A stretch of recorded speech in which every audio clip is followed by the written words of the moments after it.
I made 12 mistakes in my professional life. നിങ്ങളൊരു ബി.ടെക് students ആണെന്നുണ്ടെങ്കിൽ, നിങ്ങളൊരു പ്രൊഫഷനിലേക്ക് വരികയാണെന്നുണ്ടെങ്കിൽ കുറച്ച് സാഡ് ട്രൂത്ത് ഞാൻ പറഞ്ഞുതരാം. ഇത് മാർക്കറ്റിലുള്ളൊരു കാര്യങ്ങളാണ്. സോ എന്തൊക്കെയാണ് എന്നുള്ളതാണ് ഞാൻ പറഞ്ഞുതരാൻ പോണത്. The thing is, first of all നമ്മളൊരു കാര്യം അക്സെപ്റ്റ് ചെയ്യേണ്ടത്, നമ്മൾ പഠിച്ച കാര്യങ്ങളും മാർക്കറ്റിലും തമ്മിൽ ഒരു ഗ്യാപ്പ് ഉണ്ട്. ജസ്റ്റ് ഫോർ എക്സാമ്പിൾ, ഞാൻ പ്രീമിയം കോളേജിൽ പഠിച്ച ഒരാളാണ്. NIT കാലിക്കറ്റിലാണ് ഞാൻ പഠിച്ചത്.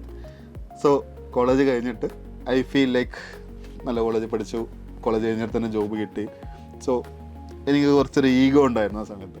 സോ ഞാൻ കമ്പനിയിൽ പോയപ്പോൾ എന്താ പറയുക, ആ ഒരു എനർജിയും ഈ ഒരു കാര്യങ്ങളിലൊക്കെ ഞാൻ മനസ്സിലാക്കി ഇതൊക്കെ സിമ്പിളല്ലേ. സോ എൻ്റെ മാനേജർ എന്നോട് പറഞ്ഞു, യു ടേക്ക് ഒരു എക്സ്റ്റേണൽ ക്ലാഡിങ് ആണ് എന്നോട് എടുക്കാൻ പറഞ്ഞത്. ഞാൻ ഫസ്റ്റ് സൗദിയിലാണ് ജോബ് കിട്ടി പോയത്. സോ നല്ല സാലറി ഉണ്ടായിരുന്നു. സോ അങ്ങനെ നിൽക്കുമ്പോൾ എന്നോട് പറഞ്ഞു എക്സ്റ്റേണൽ ക്ലാഡിങ് എടുക്കാൻ വേണ്ടിയിട്ട്. സോ ആ ഒരു എനർജിയും പെട്ടെന്ന് വർക്ക് ചെയ്ത് എടുക്കണം എന്നുള്ള രീതിയിൽ ഞാൻ ഫസ്റ്റ് ക്വാണ്ടിറ്റി എടുത്ത് കൊടുത്തു. ഫസ്റ്റ് ക്വാണ്ടിറ്റി എടുത്തതെന്ന് വെച്ച് കഴിഞ്ഞാൽ I made very very very blunder. സിമ്പിളായിട്ട് പറയുകയാണെങ്കിൽ 4 എലിവേഷൻ ഉണ്ടല്ലോ, എലിവേഷൻ്റെ 4 ഏരിയയിലും പോയിട്ടുള്ള ടോട്ടൽ ഏരിയ എടുത്തങ്ങ് കൊടുത്തു. സോ എൻ്റെ മാനേജർ ചോദിച്ചു, നീ ഇതിൻ്റെ ഉള്ളിലെ കാര്യങ്ങൾ കൺസിഡർ ചെയ്തോ. I said no no no no. മൂപ്പര് നല്ലൊരാളായതുകൊണ്ട് പറഞ്ഞു പോയിട്ട് എടുത്തിട്ട് വന്നു. അല്ലെങ്കിൽ ഒരു ബാഡ് മാനേജർ ആണെന്നുണ്ടെങ്കിൽ ഞാൻ അന്ന് എൻ്റെ വീട്ടിലേക്ക് വിസയായിട്ട് പോകേണ്ട ഒരാളായിരുന്നു. അത്രയും ബ്ലണ്ടറായിരുന്നു ഞാൻ ചെയ്തിട്ടുണ്ടായിരുന്നു. ആൻഡ് എഗെയിൻ ഞാനത് കാൽക്കുലേറ്റ് ചെയ്തു, എഗെയിൻ ചെയ്തു. എനിക്ക് ഓർമ്മയുണ്ട് 12 തവണ ഞാനത് കറക്റ്റ് ചെയ്തിട്ടുണ്ടായിരുന്നു ആ ഒരു സാധനം റിസൾട്ട് കിട്ടാൻ വേണ്ടിയിട്ട്. സോ അന്ന് ഞാൻ പഠിച്ചൊരു കാര്യമാണ്, നമ്മൾ കോളേജിൽ പഠിച്ചതോ അല്ലെങ്കിൽ എന്താ പറയുക നമ്മളുടെ മാർക്കറ്റിൽ വേണ്ട കാര്യങ്ങളിലും ഒരു ഗ്യാപ്പ് ഉണ്ട്, പഠിച്ച് തീരൂല. നമ്മളുടെ ലേണിങ് സ്റ്റാർട്ട് ചെയ്യുന്നത് പറയുന്നത് നമ്മൾ പ്രൊഫഷനിലേക്ക് ജോയിൻ ചെയ്യുമ്പോഴാണ്. അതുവരെ നമുക്കൊരു ജോബ് കിട്ടാൻ വേണ്ടി പഠിച്ചാൽ മതിയാണ്. നമുക്കിനി ഗ്രോത്ത് വേണമെന്നുണ്ടെങ്കിൽ നമ്മൾ പഠിച്ചുകൊണ്ടേയിരിക്കണം. അങ്ങനെ സ്റ്റാർട്ടഡ് ലേണിങ്. ഓക്കെ, സോ അങ്ങനെ പഠിച്ചത് കൊണ്ട് മാത്രമാണ് ഞാൻ ഇന്ന് ഈ ഒരു പൊസിഷനിൽ നിൽക്കുന്നത്. Okay, and the truth is, നമുക്ക് മാർക്കറ്റിൽ ജോബ് വേണമെന്നുണ്ടെങ്കിൽ അല്ലെങ്കിൽ നമുക്ക് ജോബ് കിട്ടിയിട്ട് നന്നായിട്ട് പെർഫോം ചെയ്യണമെന്നുണ്ടെങ്കിൽ നമ്മൾ മാർക്കറ്റ് അറിഞ്ഞിരിക്കണം, നമ്മൾ അപ്സ്കെയിൽ ചെയ്തുകൊണ്ടേയിരിക്കണം, നമ്മൾ പഠിച്ചുകൊണ്ടേയിരിക്കണം. അങ്ങനെയാണെങ്കിൽ മാത്രമാണ് നമുക്ക് ജോബ് കിട്ടുള്ളൂ.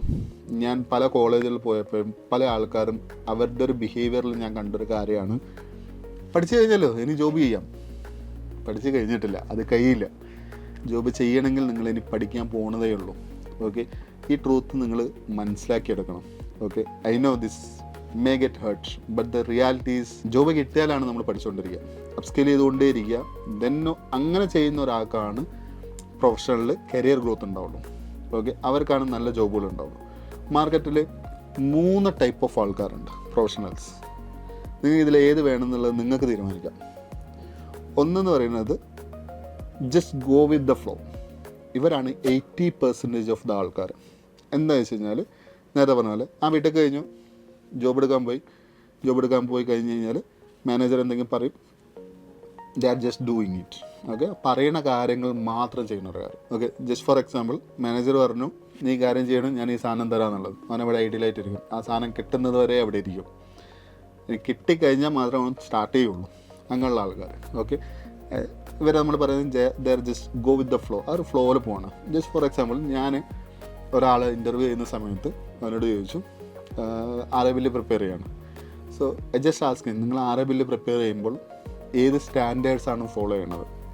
സോ അവൻ്റെ ആൻസർ എന്തായിരുന്നു വെച്ച് കഴിഞ്ഞാൽ, സർ അങ്ങനെ സ്റ്റാൻഡേർഡ്സ് ഒന്നുമില്ല, എൻ്റെ മാനേജർ പറയുന്നു, ഞാൻ ചെയ്യുന്നു. ഓക്കെ, സോ ഇങ്ങനെ ഒരാൾ ഒരു പ്രൊഫഷണലല്ല. ബി ഫ്രാങ്ക്, എൻ്റെ ഒരു ഇതിൽ അവരൊരു പ്രൊഫഷണലല്ല. ഇങ്ങനെ പറയുന്ന പോലെ ചെയ്യാൻ +2 മതി, അല്ലെങ്കിൽ ഒരു പോസ്റ്റ്മാൻ ജോബാണത്. So they are just go with the flow. നിങ്ങൾ ഈ ഒരു സിറ്റുവേഷനിലാണോ എന്നുള്ളത് നിങ്ങൾ നോക്കണം. And another thing is they are just growing stage, അല്ലെങ്കിൽ ദേ നീഡ് സം മെൻറ്റേഴ്സ്. ഒരു 15% ആൾക്കാർ എങ്ങനെയാണ്, അവർക്കറിയാം അവർക്ക് അപ്സ്കെയിൽ ചെയ്യണം, ഗ്രോ ചെയ്യണം, കരിയർ ഡെവലപ്പ് ചെയ്യണം എന്നുള്ള കാര്യങ്ങൾക്കൊക്കെ അവർക്കൊരു ക്ലിയർ ഐഡിയ ഉണ്ടാവും. ബട്ട് എങ്ങനെ, എവിടുന്ന്, എന്തൊക്കെ എന്നുള്ള കാര്യങ്ങൾക്ക് അവർക്ക് അറിയില്ലായിരിക്കും. സോ ഇവരെ നമ്മൾ ഒരു ഗ്രോത്ത് മൈൻഡഡ് ആയിട്ടുള്ള ആൾക്കാരാണെന്നാണ് പറയുക. ഓക്കെ, സോ ഇവർക്ക് ജസ്റ്റ് ഒരു മെൻറ്റർഷിപ്പ് കിട്ടിയാൽ മതി, അവരാണ് ടോപ്പിലേക്ക് എത്തുക. ഓക്കെ, സോ അങ്ങനെയുള്ള ഒരു 15% ആൾക്കാരുള്ളൂ. And another 5% they are talents. അവർ അപ്സ്കെയിൽ ചെയ്യുന്നുണ്ട്, അവർ നല്ല സാലറി വാങ്ങുന്നുണ്ട്, അവരുടെ വർക്ക് ലൈഫ് ബാലൻസ് പ്രോപ്പറാണ്, they are getting more opportunities, companies are approaching them. ഇതൊരു 5% ഉള്ളൂ. സോ ദ തിങ് ഈസ്, നിങ്ങളൊരു ബിടെക് കഴിഞ്ഞാൽ നിങ്ങൾക്ക് 80% വേണോ, 15% വേണോ, 5% വേണോ എന്നുള്ളത് നിങ്ങൾ ചിന്തിക്കുക. അതിൽ ഏതിലാണ് എത്തേണ്ടതെന്നുള്ളത് നിങ്ങൾ മനസ്സിലാക്കിയെടുക്കുക. അതനുസരിച്ച് നിങ്ങൾ അപ്സ്കെയിൽ ചെയ്യുക.